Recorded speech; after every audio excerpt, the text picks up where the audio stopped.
Have you ever walked into a place and felt, almost instantly, a sense of calm? Not just quiet, but a true resonant calm that seems to slow your pulse and soften the edges of your thoughts.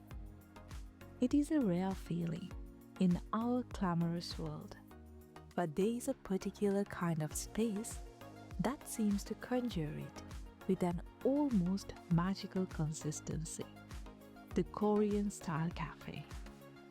And at the heart of that magic, holding the very silence in its grain, is the wood. We often think of cafes as places of transaction, a coffee in exchange for a moment of Wi-Fi. But the Korean aesthetic, especially in its approach to these havens, asks for a different kind of exchange. It invites a trade of frenzy for serenity, of clutter for clarity. And the wooden furniture within these spaces isn't just something to sit on or place a cup upon. It is the primary instrument in this quiet orchestra of atmosphere. Think of the wood itself. It is rarely dark, heavy, or imposing. There is a profound preference for lightness here, for woods that speak of air and sunlight. Imagine the gentle honey tones of beech or maple, or the soft, almost cloud-like palette of pine. These are the woods that don't absorb the light, but seems to gather it and then radiate it back, warmed and softened. The grain is often subtle, a quiet map of the tree's life, rather than a dramatic statement. It is a texture that begs for a touch, a surface that feels warm and alive beneath your hand, not sealed away under a thick, glossy lacquer. The finish is often matte or lightly oiled, allowing the wood's true character to breathe, to be felt. This is wood in its most honest form, not hidden but celebrated for its gentle organic nature. And because of this honesty in this material, the craftsmanship follows suit. The designs are a study in beautiful restraint. You won't find ornate carvings or complicated joinery that shouts for attention. Instead, the beauty lies in the purity of the line, the gentle curve of a leg that echoes the slope of a branch, the simple solid connection of a mortise and tenon joint that you just know will hold for 100 years. There is a humility in this construction, a quiet confidence that doesn't need to prove itself.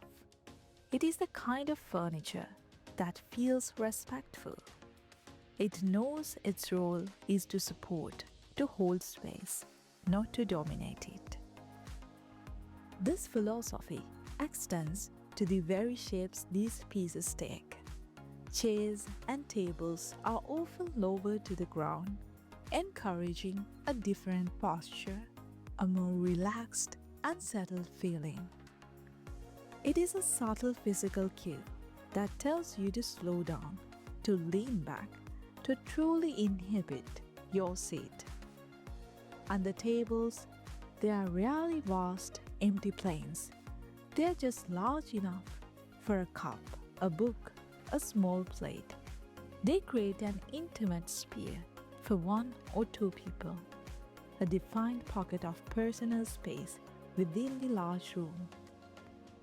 This is where the concept of sobi comes in, a Korean term that speaks to a quiet, restrained beauty, an elegance that is discovered, not announced.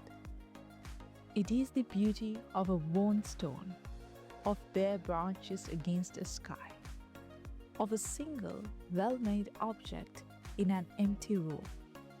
The wooden furniture in these cafes is the very embodiment of sobi. A scratch tabletop in a Korean cafe isn't a floor to be lamented. It is a memory.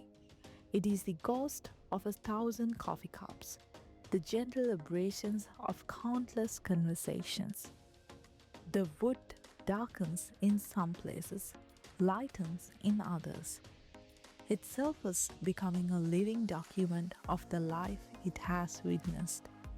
This is wabi-sabi, a concept embraced deeply in Korean aesthetics.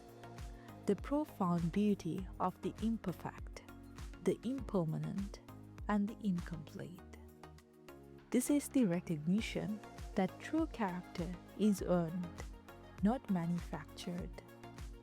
A brand new piece of furniture is full of potential, but an old, worn one is full of stories. It has a soul. So, what is it like to sit in such a space? You find a chair, its wooden frame solid and reassuring. The table before you is smooth, its surface telling a silent tale of years of use. The light, perhaps filtered through a paper lantern, falls upon the wood grain, making it look like a landscape from a dream. It is a reminder that our homes can be more than shelters from the storm. They can be sanctuaries for the soul, and at the heart of that sanctuary, providing warmth, the texture, the timeless stability, is wood. It waits patiently to hold not just our objects, but our attention, our time, and our quietest moments. Which of these ideas resonates more deeply with you? Is it the gentle, light-holding quality of the wood itself, the humble philosophy of sobi and beautiful restraint, or the embracing of time's marks through wabi-sabi? Let me know your thoughts down in the comments below. So until next time, happy decorating.